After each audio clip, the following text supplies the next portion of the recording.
Previously on the Talk Better Project. As Americans, I think we can all come together and agree that the Affordable Care Act will go down in history as a law written, passed, and signed. Oh, that's it. Oh, that's all we can agree on? Hi, internets, I'm Ross. Could you talk about Obamacare right now with someone and not walk away hating them? This is the Talk Better Project. You're watching the final part of our series on the Affordable Care Act, also known as Obamacare. Today, talking with people you disagree with. Obamacare is pretty controversial. Could you talk about it? Okay, let's say you're dead set to talk politics. Why? Did someone say something you disagree with? Do you feel criticized or attacked? Yeah, correcting someone or standing up for ourselves or defending something, usually why we have hard conversations.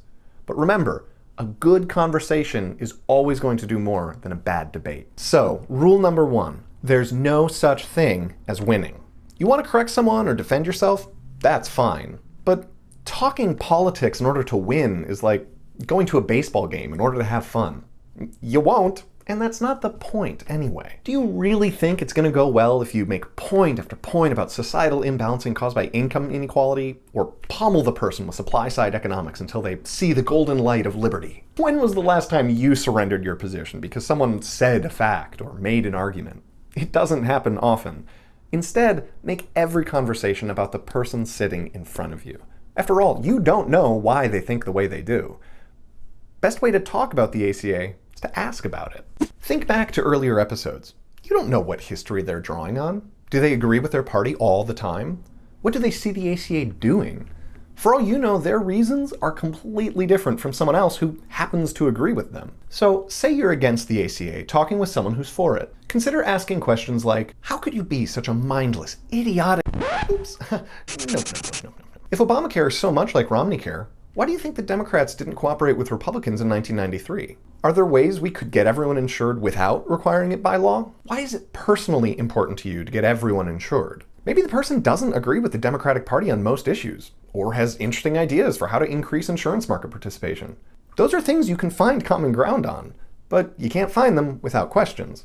Or maybe you like the ACA, talking with someone who doesn't. Maybe questions like, Presidents Nixon, Reagan, and Bush all wanted increases to Medicare and Medicaid. Why those programs and maybe not others? Emergency room care is expensive, but we guarantee it to everyone. Wouldn't it make sense to cover preventative, cheaper care as well?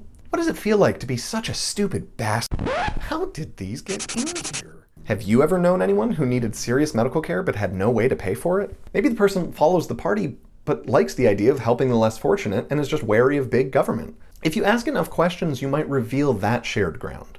Or maybe you're on the fence about the ACA, but still want to engage others. What would the debate look like today if we'd gotten universal health care in the 50s? People will pretty much pay any amount to stay alive, so supply and demand doesn't quite work when it comes to healthcare. Does that mean it shouldn't be a private industry? Do we want to live in a country where our neighbors die from avoidable illnesses? What are we willing to pay not to? What is it about fascism that makes you so horny? Okay. There are all sorts of reasons a person might think the way they do. Facts, history, party, or personal. Questions can help you find out how they got there. But don't think that these questions will suddenly make your conversations about the ACA easy or fun.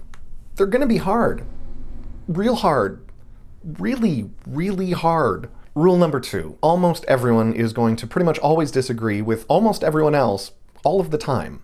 Because political disagreements stem from differences in values. It's a set of values that causes the left to see the ACA balancing the playing field and see that as a good thing. And a different set of values causes the right to see the ACA penalizing the healthy and self-sufficient and see that as a bad thing. We may never agree on all of the same values, but if you ask enough questions, you can find out what they value. Through those values, you can find common ground. Then reframe your own thoughts within that ground. It's slow, kind of painful, and almost always frustrating. Yay, politics. But I believe in you. Go forth and talk ACA. Remember, the left tends to value caring for others and bringing fairness to the system through federal intervention. And the right tends to value self-sufficiency, small government, and a reap what you sow, sow what you'll reap mentality. But both sides tend to agree. More people need to be insured. A weak economy and country is not good.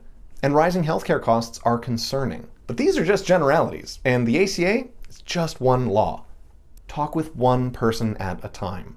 By asking questions. I want to wrap up with rule number 3. There are no easy answers. These rules are pretty rough, but if you can't abide them, democracy might not be for you.